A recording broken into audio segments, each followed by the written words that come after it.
This is the story of women, not just enslaved in body, but in soul. When we think of ancient Rome, we imagine great architecture, powerful emperors, and legendary battles. But behind those marble walls was a dark world, a world built on the broken backs of slaves. Slavery was not just common in Rome, it was the very foundation of society. Men, women, and even children were bought, sold, and traded like property. But for women, it was far worse. Female slaves weren't just forced to work in homes or fields. They were at the mercy of their masters day and night. No law protected them. No one listened to their cries. Their bodies were used. Their minds broken. Their identities stripped away. Many were captured from conquered lands, taken from their families, dragged across continents, and sold in open markets like livestock. A young girl from Gaul, a mother from Egypt, a sister from Greece. Their names forgotten. Their pain unimaginable. And yet, they survived. But not all accepted their fate. Some dreamed of something dangerous, something forbidden. Freedom. But in Rome, to want freedom was to risk everything, even death. Stay with us, as we uncover what really happened when enslaved women dared to escape the chains of ancient Rome. If you were a woman born into slavery in ancient Rome, or worse, captured and sold into it, your life was not your own. From the moment you entered your master's home, you were given a new name, or sometimes, no name at all. You weren't seen as a person, you were seen as property, a tool, a possession, a shadow in the corner of a room. Your day began before sunrise, cleaning floors, washing clothes, cooking for people who never looked you in the eye. A single mistake, a broken dish, a slow response could mean a beating. But the worst part wasn't the labor. It was the silence, the constant fear, and the fact that your body was never your own. Many female slaves were used to satisfy the desires of their masters and sometimes their guests. They had no right to say no. They had no safe place to run. Some were forced into prostitution, working in dark Roman brothels, or worse, kept as personal concubines. There was no space for emotions, no time for grief. Even if a woman gave birth, her child could be taken away and sold the next day. Friendships were rare. Hope was dangerous. And love was a forbidden luxury. They changed my name. They took my body, but they could never take the memory of the hills where I once ran free. But even in this pain, some still dared to whisper to each other at night about escape, about freedom, about revenge. These women were not weak. They were survivors, and soon, some of them would rise. Freedom, the greatest dream any human being can have, the most dangerous. If you were a slave in ancient Rome, for the women trapped in chains, freedom wasn't just a fantasy. It was a flame that refused to die, no matter how many times they were beaten, no matter how many names were taken from them. Inside, something burned quietly, but fiercely. They whispered in the shadows, in kitchens, cellars, and courtyards. Stories of women who had tried, some who were caught, some who vanished and were never seen again. What is life, if every breath I take belongs to someone else? The desire to escape didn't come from comfort. It came from desperation, from watching others suffer, from losing your child, your dignity, your name. And sometimes, it came from seeing a moment, a gate left open, a distracted guard, a chance. It didn't matter if the punishment was death, because for many, death seemed kinder than one more day in chains. They knew the risks. They knew that the empire crushed rebellion with fire and iron. But what Rome didn't know was that the spirit of a woman who dreams of freedom in the darkest corners of oppression, the faintest flicker of hope, can become a guiding star. For the enslaved women trapped in chains of tyranny, escape wasn't just a desire, it was a strategy woven with intelligence, courage, and precise planning. This is the tale of how they outsmarted their captors. Step by step, it all began in the silence of the night.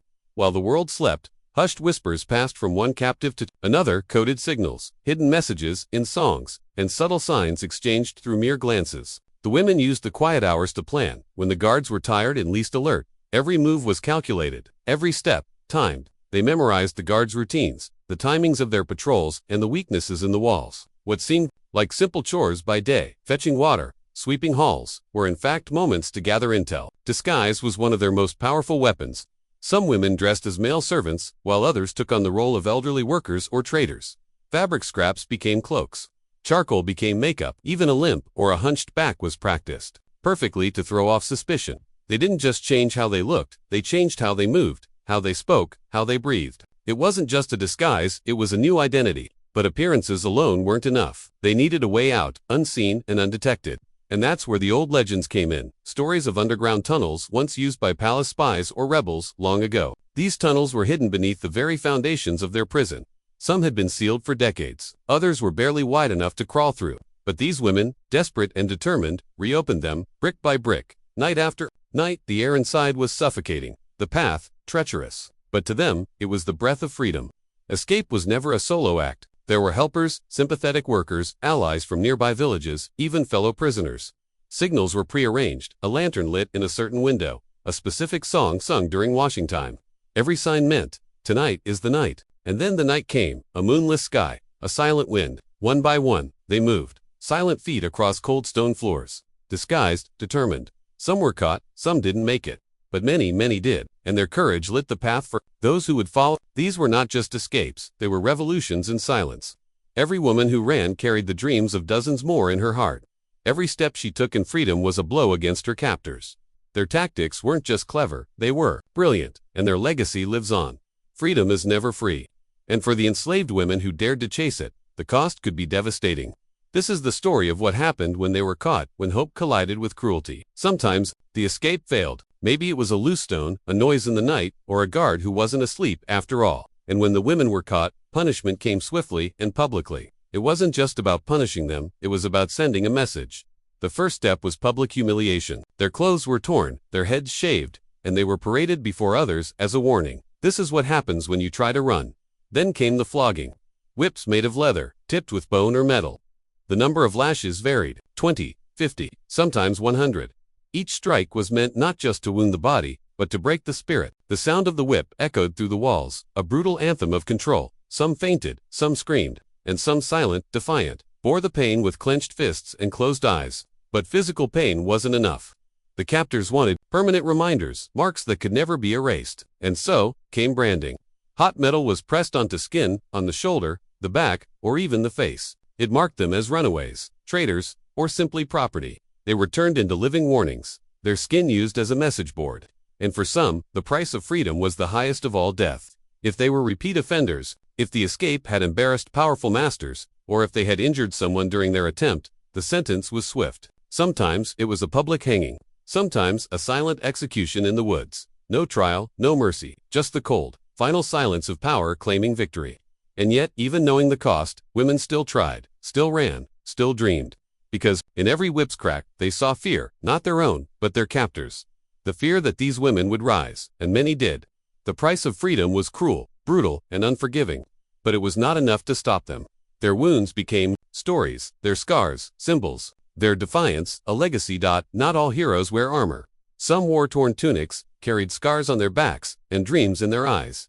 They were women, enslaved, silenced, but not broken. And when they escaped, history couldn't look away. These are the real stories recorded by Roman historians of women whose courage refused to be erased. In the Roman city of Capua, known for its gladiator schools, a young enslaved girl, only known in records as Livia, disappeared without a trace. She had served a wealthy Roman merchant. According to the historian Pliny, the Elder, Livia faked an illness to avoid a public auction, then used the opportunity to slip away under the cover of night. What made her story legendary? She was never found.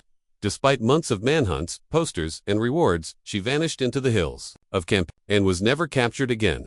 Another tale comes from the writings of Suetonius. A North African slave named Bernice escaped from a Roman senator's estate near Carthage. But she didn't just flee, she reinvented herself. Bernice made it to Alexandria, and, using her wit and knowledge of politics, posed as a noblewoman from Numidia. For 2 years, she lived among elites, even influencing trade routes until her real identity was discovered. She was captured, but her trial caused a scandal. Even senators questioned how a slave girl could outwit Rome for so long. In the records, she was captured, but her trial caused a scandal. Even senators questioned how a slave girl could outwit Rome for so long. In the records of Cassius Dio, there is mention of a female gladiator, a gladiatrix, who fought not just in the arena, but for her own life outside of it. Her name was lost to history, but it is said that during a riot in the city of Syracuse, she and 5 others broke free, stealing horses and fleeing into the mountains. She became a symbol of rebellion.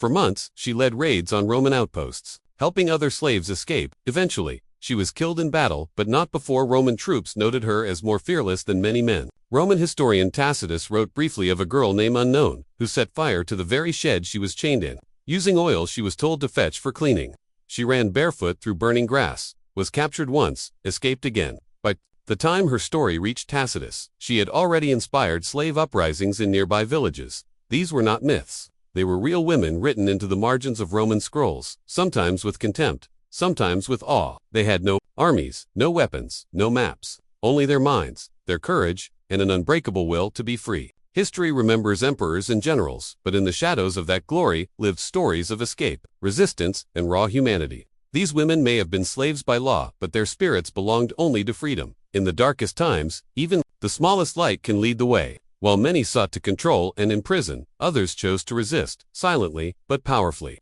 This is the story of the Allies, the unexpected helpers who risked everything to aid enslaved women in their fight for freedom. Not all Romans supported the cruelty of slavery. Some citizens, moved by compassion or their own sense of justice, offered secret assistance. They provided food, safe places to hide, or crucial information about patrol schedules. These helpers communicated through coded letters or secret signs, a discreet mark on a doorway, a certain flower left on a windowsill, messages that meant you are safe here. Even some soldiers sworn to enforce the law found their conscience at odds with their orders. Some turned a blind eye during escape attempts. Others smuggled messages or supplies to prisoners.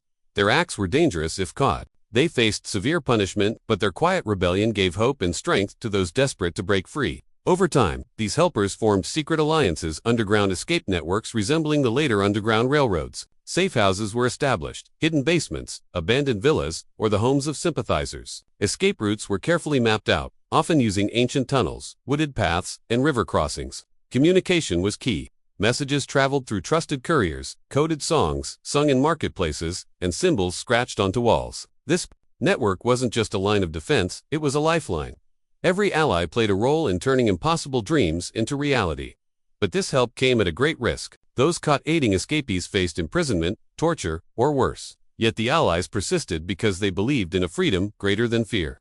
These silent heroes may not be named in history books, but without their courage and kindness, many stories of escape would never have been written. Together, they proved that even in the darkest chains, the human spirit can find ways to break free. In the Roman Empire, the law was a mighty force, designed not to protect the weak, but to preserve control. For enslaved people, especially women, the law offered no justice, only chains. According to Roman law, a slave was not considered a person but property. Like cattle, tools, or land, they could be bought, sold, inherited, or destroyed, and had no legal identity of their own. They couldn't marry legally, own property, testify in court, or appeal for protection. Their lives were in the hands of their masters who held absolute power. Under a system known as patria potestas, the male head of a household had complete control over everyone beneath him, including enslaved women. He could punish them, abuse them, or even execute them without needing permission from the courts. If an enslaved woman tried to escape, Roman law classified it as theft, not of her body, but of her owner's property. The punishment did range from flogging, branding, forced labor in mines or quarries, to crucifixion, especially if the escape led to public unrest. Sometimes, if one slave escaped or attacked a master, all the slaves in the household could be punished, even executed. This was called collective guilt, a cruel law meant to prevent rebellion by turning slaves against one another. Later, emperors like Hadrian and Antoninus Pius introduced mild reforms banning unjust killings and granting slaves the right to appeal to the emperor. But in practice, very few dared to speak up, and even fewer were heard. The law remained tilted, not towards justice, but toward control. In Rome, the law was not blind. It saw exactly who held power, and it protected them. For enslaved women, justice was a dream. They were never allowed to dream aloud. But even in the face of this legal cruelty, they resisted through escape, survival, and the fire of freedom burning quietly inside them. They were silenced in their lifetimes, their names erased, their stories hidden, and yet their defiance rippled through centuries. The enslaved women of Rome may have been buried by empire, but their resistance became a seed, one that would grow into movements, revolutions, and the fight for dignity. The women who escaped, resisted, or simply survived, left behind more than stories. They left behind a template of courage. Even without formal education, weapons, or rights, they fought back. Roman historians wrote of them with scorn, or shock, but the very fact that they wrote proves their fear. Even one woman's rebellion could shake the empire's sense of control. For centuries, their names remained hidden in dusty manuscripts and forgotten scrolls. But modern historians and feminist scholars began to look again, not just at emperors and armies, but at the invisible resistance of the enslaved. Today, these women are studied as early symbols of resistance, survival, and sisterhood. In the 20th and 21st centuries, as feminism evolved from protest to policy, activists began reclaiming ancient stories.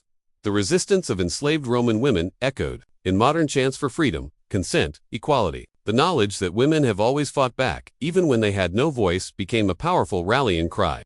Their legacy also shaped how we talk about human rights today. Modern campaigns against human trafficking, forced labor, and gender-based violence often invoke the timeless truth. Freedom is a birthright, not a privilege. Educators, authors, and activists now connect ancient stories with today's struggles, reminding us that oppression wears different faces, but resistance speaks the same language.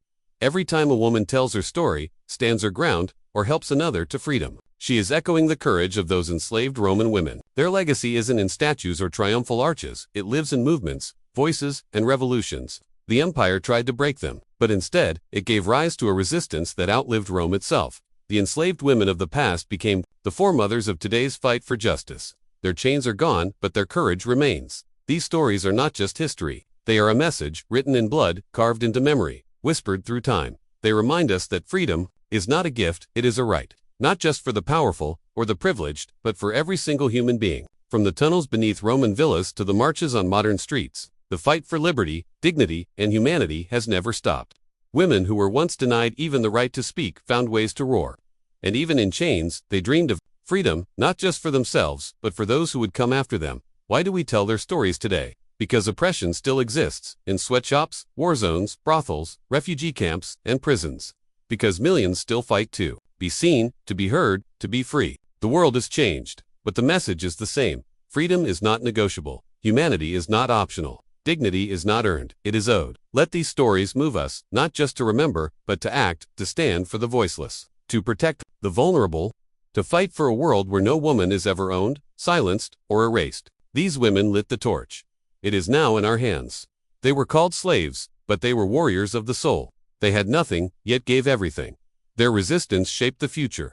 Their courage echoes in every fight for justice today. So, let us remember, freedom is not a chapter of the past. It is the chorus of every present, and the promise of every future. Freedom is every human's right. And no chain is ever stronger than the will to break it.